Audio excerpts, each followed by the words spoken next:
Hello guys, आज बात करेंगे सॉलिड स्टेट चैप्टर की।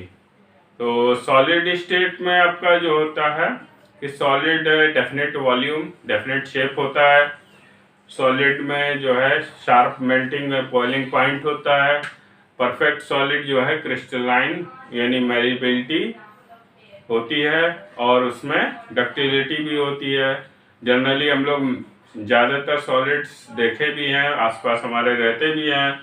जैसे मेटेलिक सॉलिड हो गया आपका, आयरन या मेटल्स के जितने भी सॉलिड होते हैं, सॉल्ट जितने होते हैं सॉलिड सॉलिड स्टेट में होते हैं।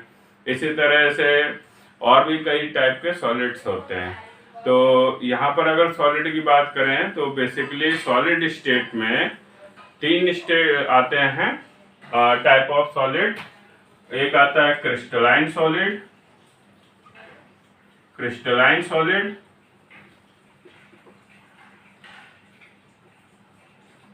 फिर आता है हमारा एमॉर्फस सॉलिड,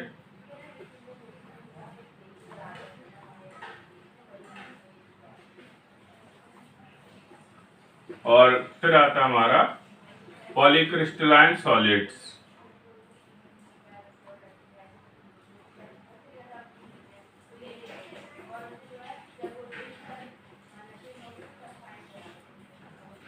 बात करें अगर क्रिस्टलाइन सॉलिड की तो वहां पर सॉलिड परफेक्ट होता है, यानी उसके शार्प मेल्टिंग और बॉइलिंग पॉइंट होते हैं और डेफिनेट शेप और उसमें डक्टिलिटी मेलिबिलिटी पाई जाती है, जिसको हम प्योर परफेक्टली सॉलिड स्टेट बोलते हैं।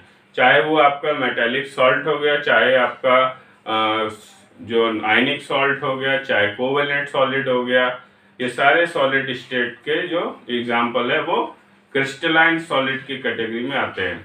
अगर बात करें एमॉर्फस सॉलिड की तो ये इसको स्यूडो सॉलिड भी बोलते हैं, क्योंकि ये हमें जनरली सॉलिड स्टेट में लगते जरूर हैं लेकिन परफेक्टली सॉलिड नहीं होते हैं। जैसे ग्लास है हमारा, तो ग्लास में जो है एक सॉलिड स्टेट लगता है लेकिन जैसे ही उस फोर्स लगता है वो ब्रेक हो जाता है इनटू अ पीसेस।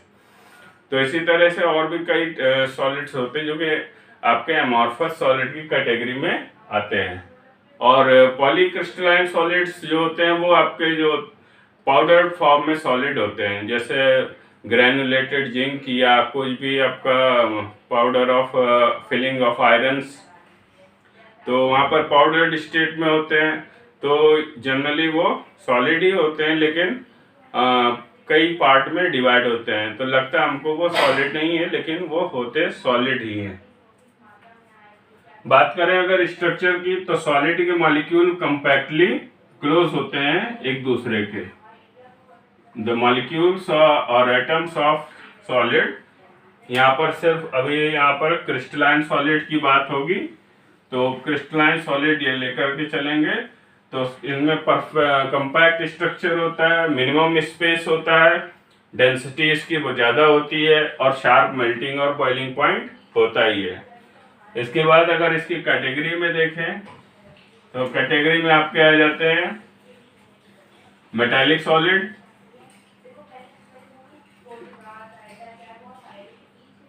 फिर आ जाता आपका आयनिक सॉलिड, फिर आपका आ जाता है कोवेलेंट सॉलिड,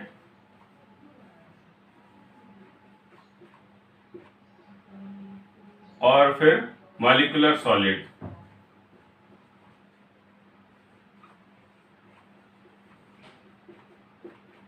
तो गाइस यहाँ पर बात करेंगे अगर क्रिस्टलाइन सॉलिड की, तो जनरली मेटल्स जो होते हैं वो क्रिस्टलाइन सॉलिड्स की कैटेगरी में आते हैं।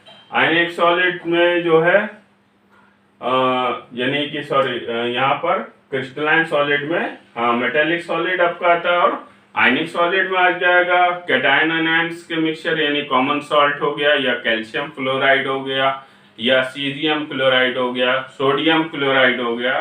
तो ये सारे मेटल और नॉन मेटल्स के सॉल्ट होते हैं, वो भी सॉलिड की कैटेगरी में आते हैं। कोवेलेंट सॉलिड के बात करें तो इसमें आपका कोवेलेंट बॉन्ड का फोर्स ऑफ अट्रैक्शन होता है, जैसे डायमंड और ग्रेफाइट, इसमें कोवेलेंट बॉन्ड होता है तो इसलिए इसको कोवेलेंट सॉलिड बोलते हैं। मॉलिक्यूलर सॉलिड में आपके जो होते हैं सॉलिड कार्बन डाइऑक्साइड या आइस जो होता है हमारा, जो कि मॉलिक्यूल से बना होता है और सबके बीच में जो है इधर हाइड्रोजन बॉन्ड होता है या weak van der Waals force of attraction रहता है। तो फोर्स के अकॉर्डिंग यहाँ पर इतने टाइप के सॉलिड स्टेट पाए जाते हैं या टाइप ऑफ सॉलिड्स पाए जाते हैं। बात करें अगर इसके स्ट्रक्चर की, तो जनरली सॉलिड वैसे तो कम्पैक्ट रहता है, लेकिन यहाँ पर अगर 3 डायमेंशनली शो करने के लिए इसको थोड़ा सा इजी वे में बना दिया जाता है ताकि आपको सॉलिड क्लियरली सॉलिड स्टेट समझ में आए कि कैसा होता है सॉलिड, और बाकी आगे की उनकी डेफिनेशंस और टर्मिनोलॉजी क्या क्या यूज की जाती है। तो जैसे कि यहाँ पर क्रिस्टलाइन सॉलिड की बात करें तो यहाँ पर एक हमने कॉम्पैक्ट स्ट्रक्चर का ही एक एग्जांपल लिया है, लेकिन यहाँ पर थोड़ा सा गैप कर दिया है। तो गैप हालांकि नहीं रहता उतना ज़्यादा जितना कि दिखाया गया है, लेकिन यहाँ पर इसी शेप में लगभग रहता है। तो अगर हम बात करें इसके स्ट्रक्चर की, एक सिंपल डाइस के फॉर्म में रहता है और डाइस के फॉर्म में कई यहाँ पर पार्ट या सेक्शंस होते हैं। अगर गाइस आप लोग देखेंगे तो यहाँ पर अगर इसकी बात करें तो एक यहाँ पर ऐसा डाइस के फॉर्म में स्ट्रक्चर होता है जो कि 3 डायमेंशनली गया रहता है। तो यहाँ पर ये स्ट्रक्चर जो रहता है, जो कि यहाँ पर डाइस के फॉर्म में ही रहता है ये भी, और इंटायर सॉलिड को ये फॉर्म करता है। यानी इसको अगर हम बात करें अकेले इस यूनिट की, तो यहाँ पर हम देखेंगे कई ऐसे सिमिलर यूनिट्स बनी हुई हैं। 1 2 3 4 5 6 एंड 7 मीन्स 4 इधर 1 2 3 4 5 6 7 एंड 8। तो यहाँ पर टोटल अभी 8 आपके ऐसे स्ट्रक्चर दिखाई पड़ रहे हैं जिसमें कि क्यूबिक स्ट्रक्चर होता है, यानी कि 8 क्यूब के स्ट्रक्चर्स को। इसी तरह यहाँ पर भी आगे रिपीटेशन होता जाएगा तो एक मेटालिक शीट या आयनिक शीट बन जाती है, चाहे इस डायरेक्शन में जाए चाहे इस डायरेक्शन में जाए। ये कुछ पार्ट उसका सॉलिड का दिखाया गया है। क्लोजली अगर देखा जाए तो एक ऐसी यूनिट हमें मिलती है जो कि अगर 3 डायमेंशनली उसको रिपीट किया जाए मीन्स एक्स वाई जेड और एक्सिस पर, तो वो इंटायर सॉलिड हमारा बनता जाएगा। इसको बोलते हैं हम क्या, एक सिंगल यूनिट सेल। क्या बोलते हैं? Unit cell.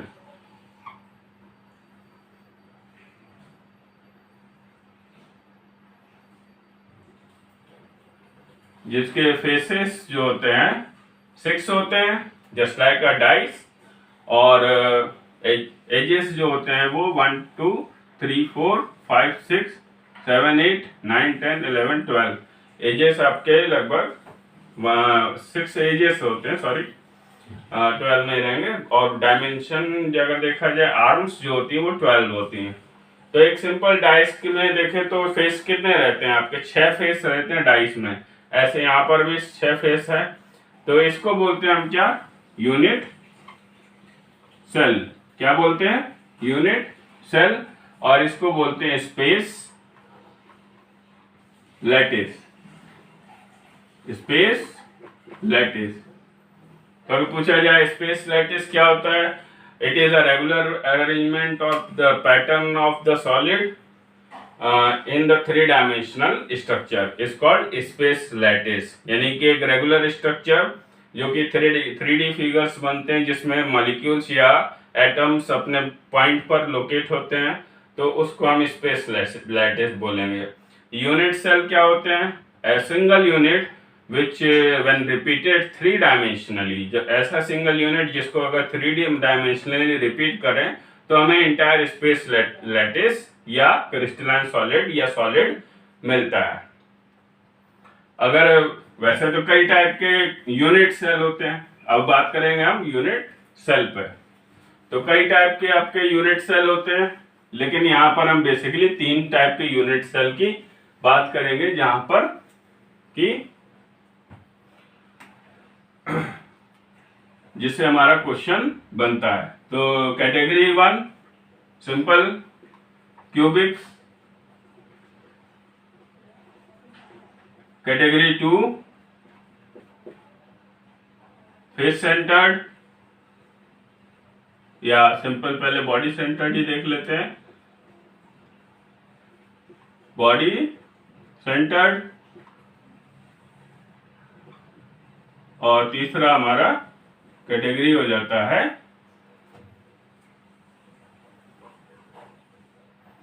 Face centred.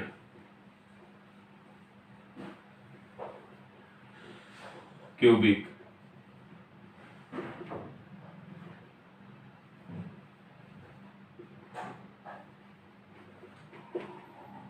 इसको बीसीसी भी बोलते हैं, इसको एफसीसी भी बोलते हैं, और ये हमारा सिंपल क्यूबिक रहता है। टाइप ऑफ यूनिट सेल, हमारे 3 यूनिट सेल के टाइप हैं। तो unit cell are basically are of 3 types, जो कि ज्यादातर क्रिस्टलाइन में पाया जाता है। Unit cell, simple cubic, body centred और फेस सेंटर्ड। अब आते हैं इसके नंबर ऑफ एटम्स कैलकुलेट करने के लिए, या पहले इसका स्ट्रक्चर देख लेते हैं। सिंपल क्यूबिक का स्ट्रक्चर कैसा होता है? यहां पर भाई डाइस के फॉर्म में ही बनेगा।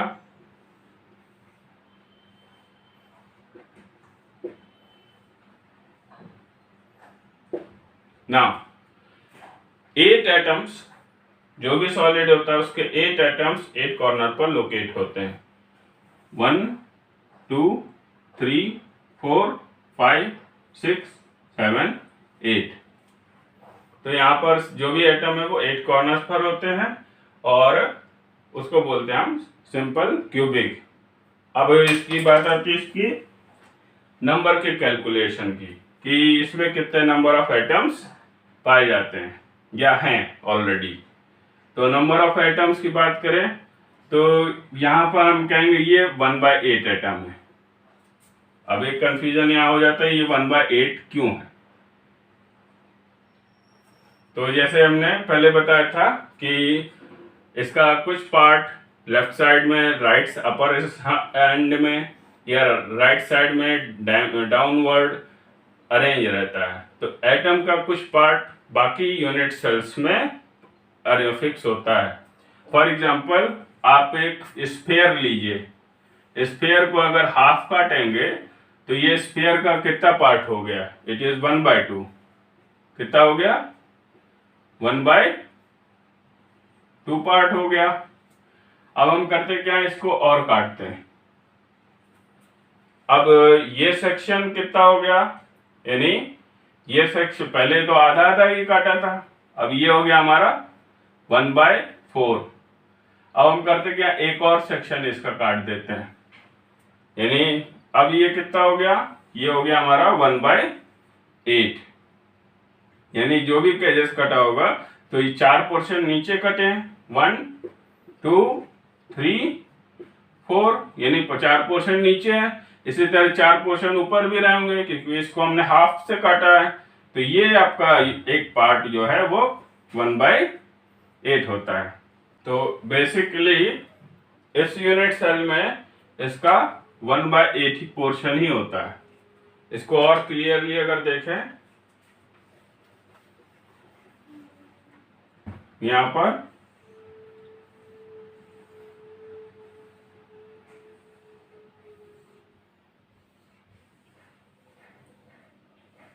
तो और ज्यादा क्लियर समझ में आएगा।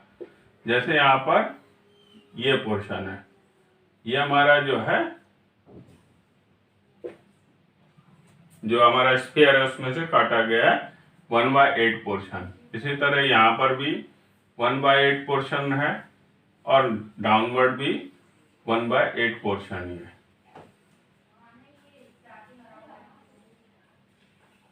और यहाँ पर भी 1/8 पोर्शन है, और यहाँ पर भी 1/8 पोर्शन है। तो सारे पार्ट में जो भी यहाँ पर भी है, पीछे भी वैसे नहीं दिखेगा। तो जैसे यहाँ पर ये सेक्शन इतना जो है, ये कितना है? 1/8। तो एटम का 1/8 पोर्शन है, तो कितने टोटल है? 1 2 3 4 5 6 7 8, तो 1/8 इंटू 8, नंबर ऑफ एटम आ गए 1। तो सिंपल क्यूबिक में हमेशा नंबर ऑफ एटम कितना होता है? Number of atom is equal to 1। ये चीज याद रखिएगा। अब बॉडी सेंटर की बात करते हैं। बीसीसी यानी बॉडी सेंटर क्यूबिक। तो बीसीसी में क्या बताए थे कि 8 कॉर्नर्स पर रहते हैं एक बात, और एक सेंटर में रहता है टोटल, यानी 8 atoms are located on 8 corners, और एक पूरा का पूरा इस एटम जो है बीच में पाया जाता है, तो उसको बॉडी सेंटर्ड क्यूबिक बोलते हैं। अब इसमें अगर नंबर ऑफ एटम कैलकुलेट करें तो कॉर्नर पे तो वही बात हुई जैसा सिंपल क्यूबिक में है, 1/8 इंटू 8 और प्लस 1 एक सिंगल एटम यहाँ पर बीच में है, तो यहाँ नंबर ऑफ एटम्स हो जाएगा कितना? नंबर ऑफ एटम बीसीसी में इन बीसीसी इक्वल टू 2। अब बात करें फेस की, तो फेस में जो है डाइस में कितने फेस होते हैं? 6। अब फेस में कैसे अरेंज होगा? 1 2 3 4 5 6, यानी कुछ इस टाइप का स्ट्रक्चर होगा। किसका? फेस सेंटर्ड क्यूबिक का। तो मतलब कि अगर इसको क्लोजली देखा जाए तो half of the part of the atom of unit cell, यानी यूनिट सेल का हाफ पार्ट एक फेस पर रहता है, तो हाफ पार्ट एक फेस पर रहता है। टोटल फेस कितने हुए? 6, और बाकी 8 कॉर्नर्स पर वही बात होगी जो हमारा सिंपल क्यूबिक में था, 1/8 इंटू 8, तो ये टोटल हो गया कितना? 1, और ये कितना हो गया? 2 3 जा 6 3, यानी हो गया सिंपल 4। तो number of atom in FCC face centred cubic में,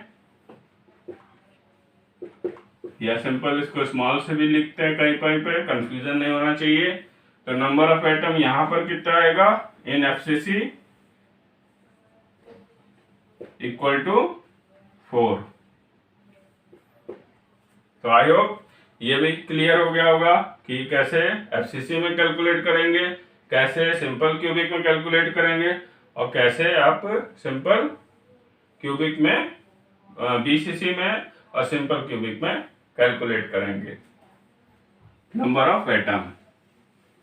और इसको सिंपल याद कर लीजिएगा, it is denoted by Z, capital Z, या कहीं कहीं पर स्मॉल जेड से इंडिकेट होता है।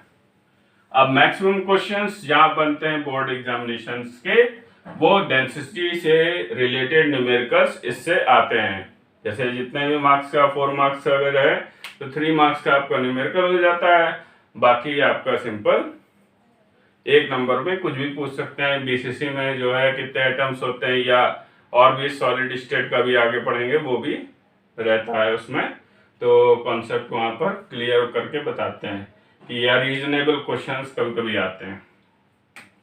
अब आती है बात इसके डेंसिटी की। How to calculate the density of the solid, चाहे बीसीसी का, चाहे एफसीसी का, चाहे सिंपल क्यूबिक का।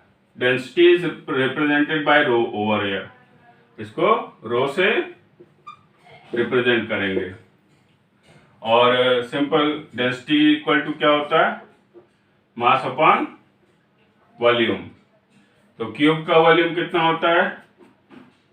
ए क्यूब, यानी जो हमारा क्यूब था उसका एज लेंथ, ये होगा डायमेंशन ए, और क्यूब का वॉल्यूम होता है हमारा, यानी लेंथ का क्यूब, तो हो जाता है ए क्यूब।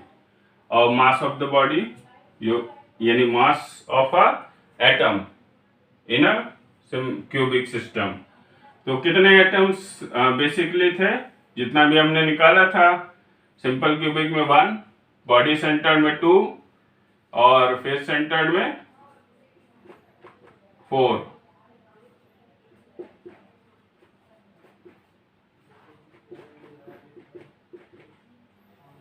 और इसको किससे डिनोट करते हैं, जेड से।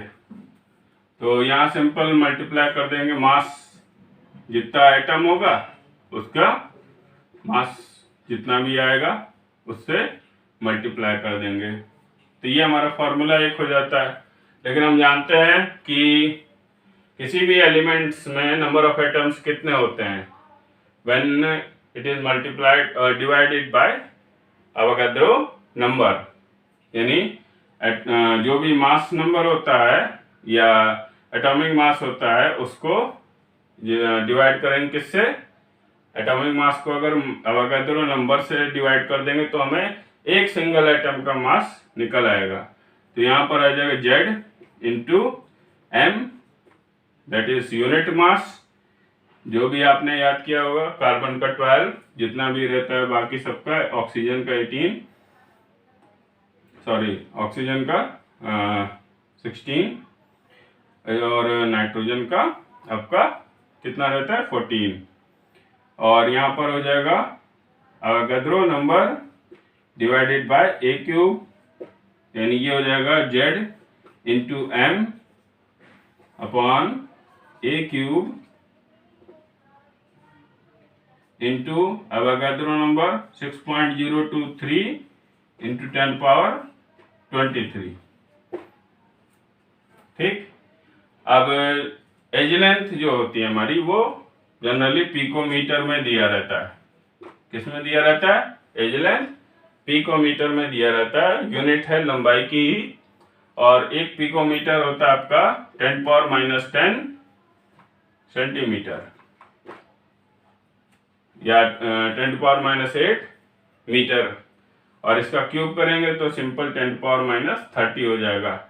तो सिंपल यहाँ पर 10⁻⁻30 भी रख सकते हैं, क्योंकि 10⁻⁻10 का क्यूब हो जाएगा कितना, 10⁻⁻30।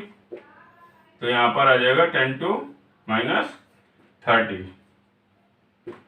तो जितना भी एज लेंथ पिकोमीटर में अगर दिया है, तब यहाँ पर -30 से मल्टीप्लाई कर देंगे सिंपल। तो फॉर्मूला हमारा निकलता है Z into M upon N naught into a cube. ये हमारा डेंसिटी का फॉर्मूला हो जाता है, जिसको हम यूज करेंगे for calculating the density of a solid, या किसी भी सॉलिड में उसके यूनिट सेल में डेंसिटी कितनी है वो कैलकुलेट करने का है। ठीक है।